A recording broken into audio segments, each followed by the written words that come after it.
The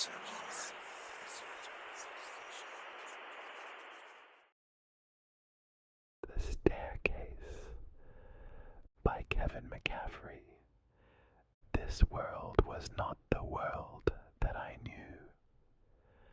I awoke to the taste of metal, that familiar twang that assaults the palate when one scrapes a utensil against their teeth mid-bite. The rancid, sour, cold flavor dancing within the confines of my mouth. The taste was so potent that I forced my lips away from it, desperate for a retreat from its overwhelming strength. And here I became dimly aware that my push had brought me upwards, that I had been lying face down. I brought myself to my knees in a daze, nothing more than a bundle of cloth and flesh, the rest of my senses absorbing my environment. As I gazed down, I saw that my pillow had indeed been iron, a black grated platform, as solid and dark as shadow, as firm as bone. When I stood, my legs were operating independently from the rest of my body, for I had not told them to do so. The change in depth led me to believe that I was suspended in mid-air, and the myriad of colors that scorched my corneas only seemed to corroborate this notion. The sky was not blue, as in my world. It was streaked with violet and emerald, expansive yet somehow compact, an underlying shimmer of gold dancing near and far in between the pinkish clouds. It was here, at this point, that my location dawned on me. This was a dream, and yet it felt like a parody of a dream, a fragment of one even, like what a dream would cling to upon awakening from its own subconscious venture. As I stood still, supported on the metal, square structure, I became aware of how I was dressed, and I rolled my sleeves down instinctively. I could not recall what I had fallen asleep in, but I knew that it was not this. It was a long-sleeved sweater, light and dark, just flowing over the worn and torn sweatpants that cascaded over my grimy sneakers. Analyzing my attire, another revelation dawned on me, brought about again by my own vision. Even in my dream, it seemed, the laws of the real world reigned. I was not, as I'd previously assumed, suspended in the purplish sky that enveloped me. The black platform was large enough to hold 2, maybe 3 of me comfortably, but to my right there was an ascending set of stairs, all black, all metal. The wide gaps in between them suggested that they were designed for long strides, but the sequence of steps went high, maybe 20 or so, before turning sharply, and squinting my eyes I saw that they led to another platform, and so on. When I turned to my left, a matching set of steps could be seen descending, and as I inched myself towards them, I saw that they descended into a sharp turn, into a lower platform, and so on. Of course, it took me but a moment to familiarize myself with the scene. Examining a black structural pole that loosely held the staircase together, I saw that I was in the middle of the journey. The spiral led up into nothingness, nothing but more clouds, and the spiral led downwards likewise. I scratched at my weedy hair as I tried to make sense of it all, for dreams, as I knew, were but reflections of reality, and yet I could not delineate to myself the situation that I was in now, suddenly unable to recall those moments before I'd risen with the taste of the elements in my mouth. Images and words swirled within my mind, but they were fleeting, a remnant of what once may have been coherent. Alas, if only I'd thought of it upon just rising. It had all left me now. I stood on the black platform uneasily, a sturdy figure, glancing both above and below with a mixture of curiosity and frustration. It was then that I heard the clinking and clanking. The sounds carried a rhythm to them, a melancholy ostinato that stabbed at my eardrums with each sequential tone. I looked up first, gazed briefly at the towering steps and endless series of platforms above, and then turned my attention lower. Though these steps and connecting platforms were equally repetitive, it was in this direction from which the sounds were coming. And then the shape, emerging into view, maybe 2 platforms down, 40 steps total if I'd counted right, and I could always be trusted to do so. A shape had entered my field of vision. I rubbed at my eyes with my sweaty fingers, perplexed, for it was too tall and lanky to be human, but too human to be anything else. Ascending the stairs one clink and clank at a time was a creature unlike any I'd seen or dreamt before. As it slowly came into focus, I eschewed the immediate fear that punctured me, curious to see what I had concocted, for I reminded myself that it was my own dream, and thus limited to the sum of my experiences. The loping creature was 8 feet tall, and this height was becoming more prominent with each upward step. It was thin and graying, with a long, gaunt face and straggling white hair that may have been snow. Its methodical steps were brought about by bandy legs, as long as its low-hanging arms, each of which ended in fingers that curved into claws. Its torso was bleak and colorless, and slimy. Skin seemed to be peeling from each extremity, and it bore the sunken visage of lethargy or listlessness, in some ways appearing as though it too was dreaming. It was a frightening thing, but as it neared me, it proved to be far from active. I caught a better glimpse of its face as it moseyed by, and its bright red lips, the only distinguishable color present. It sauntered past with these lips moving slightly, as though mumbling to itself, and I caught just the fleeting glimpse of its pale eyes as it reached my platform, towering above me, its dangling arms just avoiding me as it went. I caught sight of blackened feet, pressed myself to the rail, and allowed the vile thing to walk by me undisturbed. It appeared not to notice me as it went. I stood in awe at its malaise as it began the upward trek, now catching sight of its back, which was peeling the most of all. Horrified, yet still curious, I caught myself moving forward a step, then moving back abruptly. This was such a limpid dream that I could not help but feel unnerved by the immense detail that captured my senses, and I feared that progressing through it would only serve to prolong the venture. Whatever was at the top of the stairs, only the putrid being above would learn.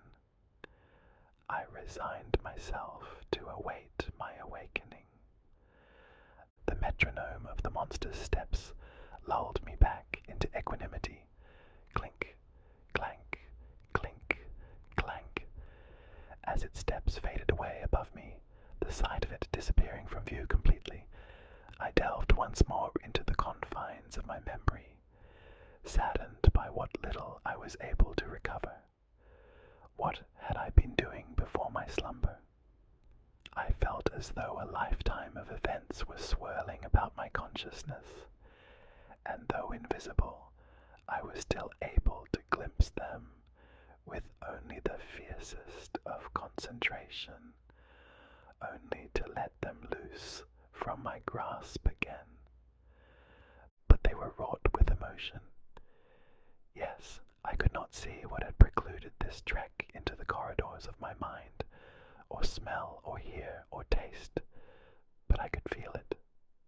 It was a sinking feeling in my insides, a forceful current of distraught waves throughout my being, a thorough hopelessness that hung over my head like an incessant weight dangling behind me.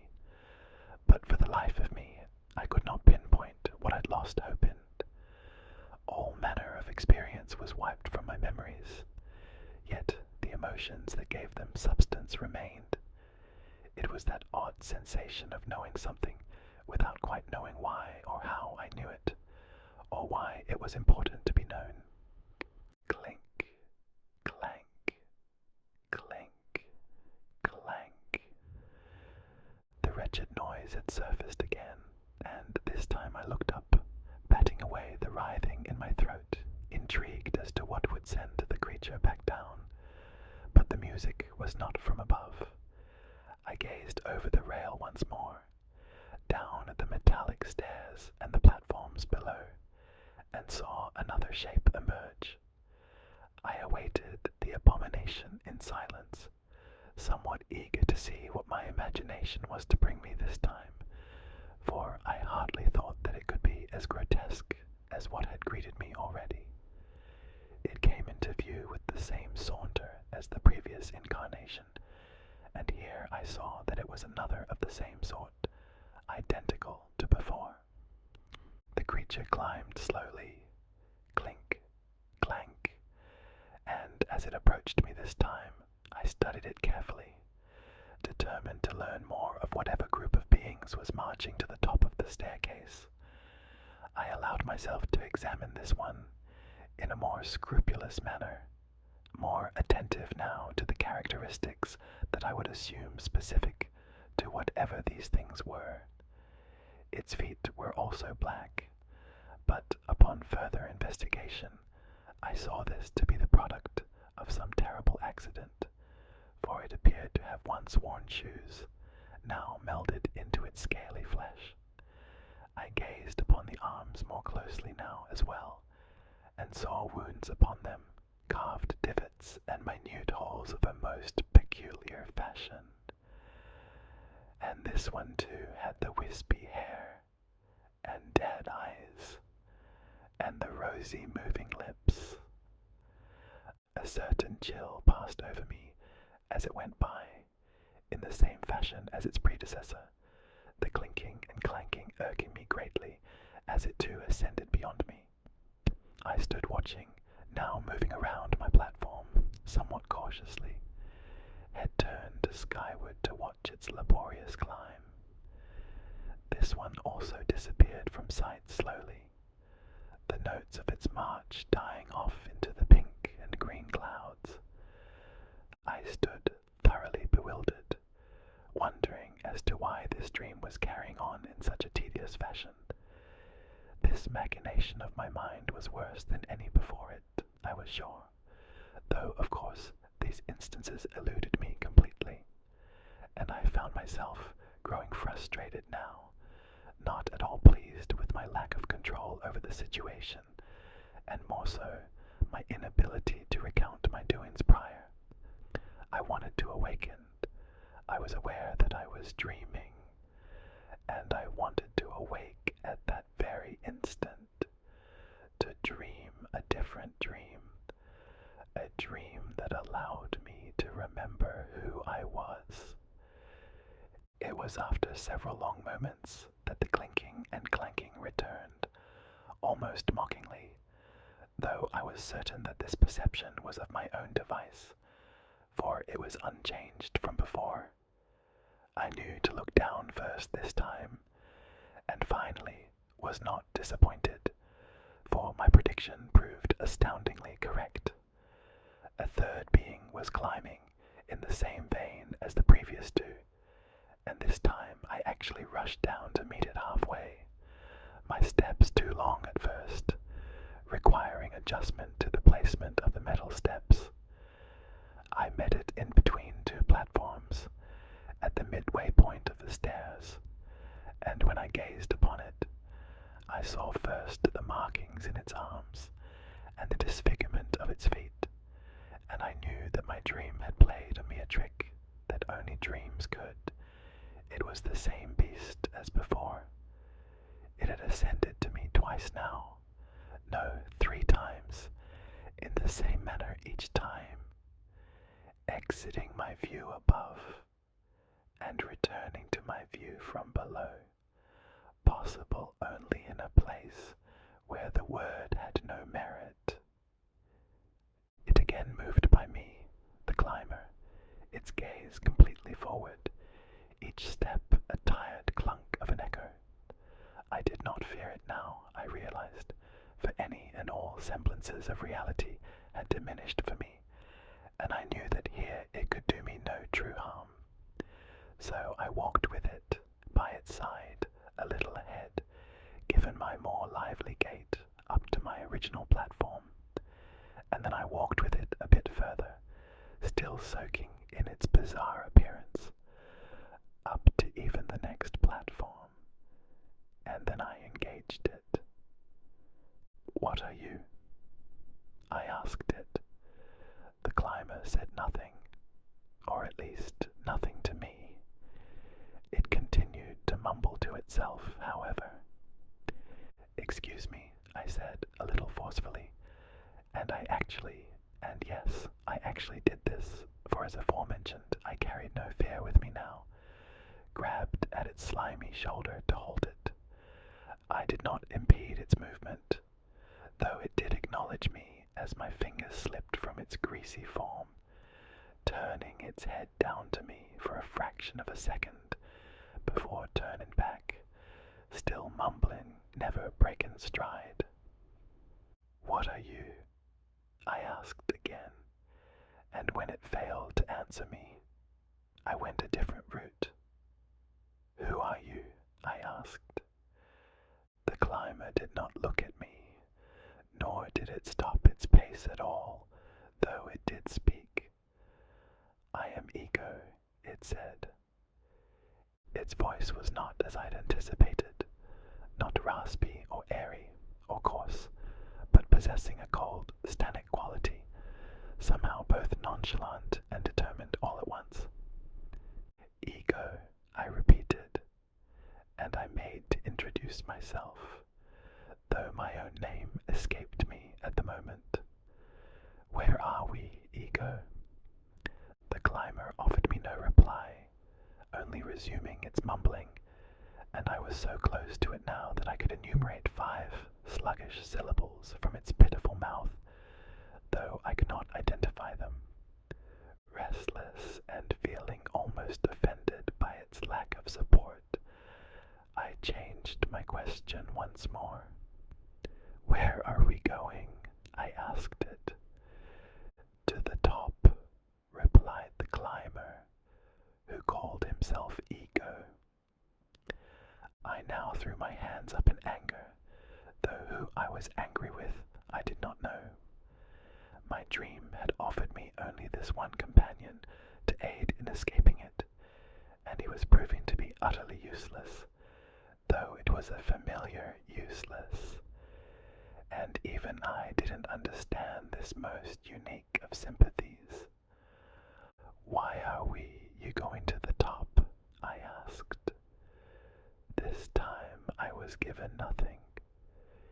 "Ego," I started firmly. "What's at the top?" "Don't know," said the climber, still not breaking its stride once. We'd walked 3 platforms worth of stairs now, though this was difficult to prove even to myself, I realized.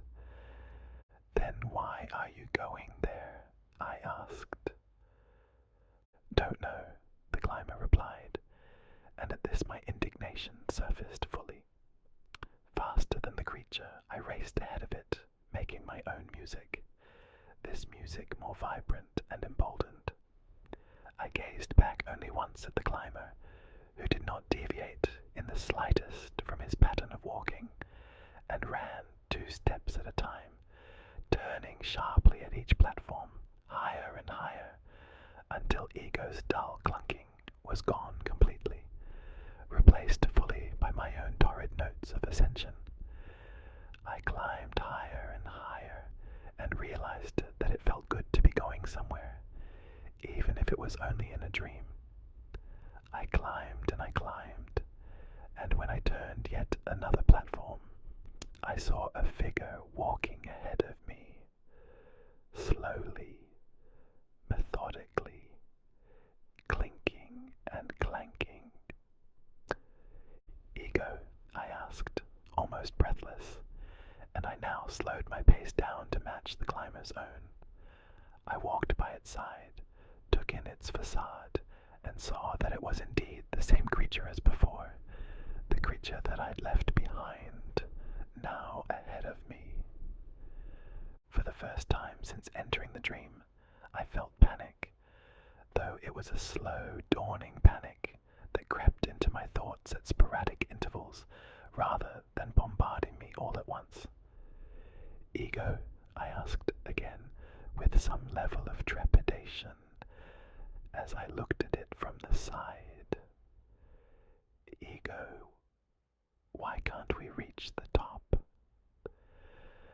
"Don't know," the climber said, as flat as before, and then it returned to its indiscernible mumbling. I gazed skyward and came upon the realization that it was the same view granted to me as in all other gazes. "Why don't we go down?" I asked aloud, and I did not know if I was raising an inquiry or making a request. "Climbed too far already," replied Ego. "Closer to the top." I gawked at the creature as it continued to climb, faintly aware that I pitied it more than anything else, and yet I could not pay it any mind, for the climber was resigned to climb, and I, the dreamer, to awake. And so I turned away from it, not bothering to look back this time, and I descended, as I'd done once before, to meet him. I ran down the metallic stairs, the rhythm of my steps now void of any beauty, only frantic retreat. I went down, my hands sliding about the rail, down, down, down, until... "Ego," I called, as we met on the platform once more, his mumbling lips and absent eyes unchanged from before. "Ego," I called desperately. "How long have you been climbing?" "Long time," the climber replied. "Long time." "Why can't you stop?" I asked, my voice now shrill and betraying of the fear that enveloped me. Ego offered no response, instead loping by, and I followed after him now again, not caring in which direction I was going, eager only to learn more about this cursed predicament, this oddity of an experience that seemed to offer no potential ending. I grabbed hold of his slimy shoulder again, peeling the gray skin off with my nails, and this time Ego did not even look at me as I latched onto him. "Ego, why don't you just stop?" The climber stared ahead blankly. "Can't," he answered. "Why?" "Don't know. Just can't." I turned away from him, desperate to keep the calmness that I knew was the key to my freedom. My dream had tried to purloin my options from me and intimidate me, but I would not allow this to happen. I hurried forward, away from the climber once more, for what I knew would be the last time. I was finished with this world, this dream, whatever it was, and ready to return to what I knew. I ran upwards, climbing further and further, accelerating more and more with each heavy step. I waited until the monotonous clinking and clanking of Ego was entirely out of earshot before making my decision. Up the sets of repetitive steps I went, until a platform came into view, black and square and metal, like all the others. But this was the one that I had decided upon.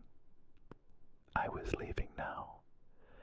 I ran up this final set of stairs and did not care at all to look at the endless sets above, instead running straight into the rail of the closest platform.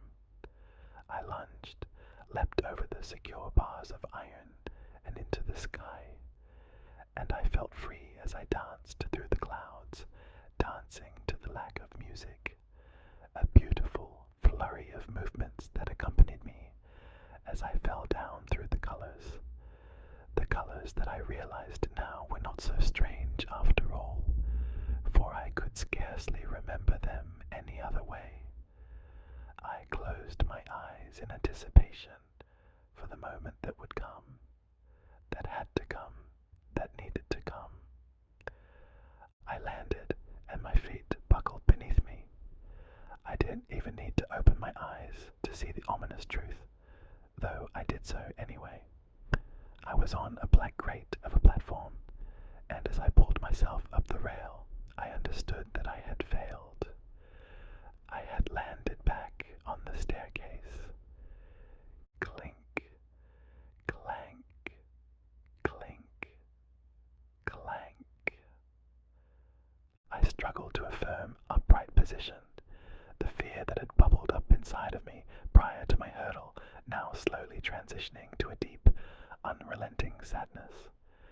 I watched as Ego climbed up to me, all but counting his steps, and I began to climb with him by his side, unwilling to acknowledge my failure aloud. Ego was still mumbling when I hurried ahead of him just a few paces, my heart pounding in my chest, and then I turned to face him as I climbed upwards with him, ready to ask the question that I knew, somehow, that I had dreaded asking the entire time. Ego, why can't I wake up? The climber kept its pace, but finally bore its barren eyes into mine. Wake up, he asked, turning his head to the side in apparent confusion. Haven't you already? I gave a hiss of fury, then launched myself from him with a heave, running upwards once more, though for the first time, or so I thought, though the feeling seemed so familiar, I did not know where I meant to go. I merely sped away, away from the fiend, away from the beast that my mind had paired me with, desperate to escape what I knew was not my dream, but must have been his, for only there could I be trapped. I climbed higher and higher, platform to platform to platform, until a long period had passed, until I realized, between gulps of precious air, that I'd finally left him behind. I had outclimbed the climber, I knew, for its villainous clinking and clanking had finally subsided entirely, leaving me to the silence of the revolving staircase, which I took to be the first true sign of progress. Ego was behind me now, too far behind me to ever greet me again, and already I knew that I was close to the top, that it was in my grasp. Yes, I could even see it, in a way, for as I climbed the stairs, slower now, as I tired myself greatly in my escape, I could see that the platform ahead was different than the others. A shape was situated upon it, an aberration, somehow both flat and bulky, nothing more than a barely visible mass of darkness at this point. But that was something different still, and this gave me hope. I meandered up the stairs at a more controlled pace than before, eager to catch my breath. I wanted to wipe the sweat from my eyes, for it was tickling my brows obnoxiously, but found my arms too heavy to do anything other than hang, as heavy even as my legs, which felt as though they were ready to completely collapse once they reached their destination. I managed to climb to the platform in my sights, and saw, to my great amusement, that the shape on the metal was of no great significance, a mere bundle of cloth and flesh, unrecognizable and unmoving. I walked by it indifferently, treating it only as yet another sign of my eventual success. When I reached the top, I knew the dream would end. I was going slower now, very slow even, but I did not allow this to deter me, for I knew that I could not stop now, as my head sank into a single fixed stare, too aching to look above at what was left of the climb. I had passed Ego, had passed the smudge on the stairs. I was further now than ever before. Just a few more steps, I knew, and though I could not see what was ahead, these thoughts kept my gait in place. It was just a few more steps to the top, I told myself. Just a few more steps.